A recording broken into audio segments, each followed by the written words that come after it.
ಹಾರಂಗಿ ಅಣೆಕಟ್ಟೆ ಭರ್ತಿಯಾದ ಹಿನ್ನೆಲೆಯಲ್ಲಿ ಕ್ರಸ್ಟ್ ಗೇಟ್ಗಳ ಮೂಲಕ ನದಿಗೆ ನೀರು ಹರಿಬಿಡಲಾಯಿತು. ವಾಡಿಕೆಯಂತೆ ಗೇಟ್ಗಳಿಗೆ ಸಾಂಪ್ರದಾಯಿಕ ಪೂಜೆ ನೆರವೇರಿಸಿದ ಬಳಿಕ ನೀರು ಹರಿಬಿಡಲಾಯಿತು.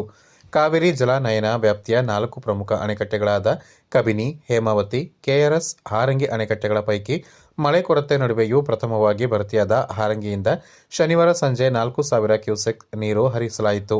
ಈ ಸಂದರ್ಭ ಸಹಾಯಕ ಕಾರ್ಯಪಾಲಕ ಅಭಿಯಂತರ ಐಕೆ ಪುಟ್ಟಸ್ವಾಮಿ, ತಹಶೀಲ್ದಾರ್ ಕೃಷ್ಣಮೂರ್ತಿ, ಅಭಿಯಂತರ ಕಿರಣ್ ಮತ್ತಿತರರು ಉಪಸ್ಥಿತರಿದ್ದರು.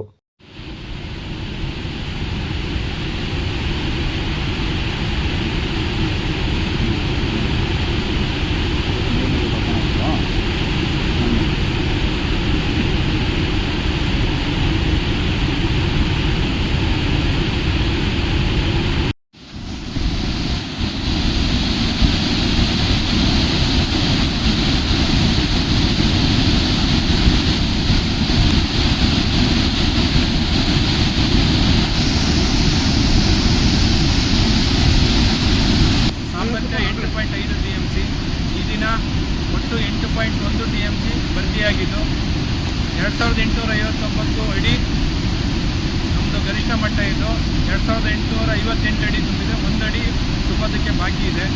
ಆದ್ದರಿಂದ ಈಗ ಇನ್ಫ್ಲೋ 4000 ಬಂದಿರೋದ್ರಿಂದ ನಾವು ಅಣೆಕಟ್ಟೆಯ ಸುರಕ್ಷತೆ ದೃಷ್ಟಿಯಿಂದ 4000 ಕ್ಯೂಸೆಕ್ ನೀರನ್ನು ನಾವು ನದಿ ಮೂಲಕ ಹರಿಸ್ತಾ ಇದ್ದೀವಿ ಸರ್. ಕ್ರಸ್ಟ್ಗೆಲ್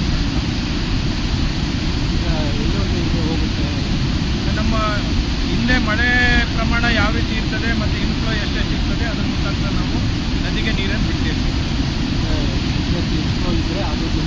ಕಂಟಿನ್ಯೂ ಇರ್ತದೆ. ಇನ್ಫ್ಲೋ ಎಷ್ಟು ಬರ್ತದೆ ಅದು ಯಾಕಂದರೆ ಗರಿಷ್ಠ ಮಟ್ಟಕ್ಕೆ ತಲುಪಿರೋದ್ರಿಂದ ಇನ್ಫ್ಲೋ ಏನಿರ್ತದೆ ನಾವು ಒಟ್ಟು ಅಣೆಕಟ್ಟೆ ಸುರಕ್ಷತಾ ದೃಷ್ಟಿಯಿಂದ ನಾವು ಬಿಡಲೇಬೇಕು ಬಿಡ್ತೇವೆ.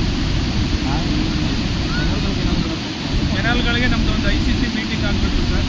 ICC ಮೀಟಿಂಗ್ ಆದಾಗ ಕೆನಾಲ್ಗಳಿಗೆ ಕುಡಿಯೋ ನೀರು ಬಿಡಬೇಕು ಅಥವಾ ರೈತರು ಏನಂತ ಡಿಸಿಷನ್ ತಗೊಂಡು ಮೇಲಧಿಕಾರಿಗಳು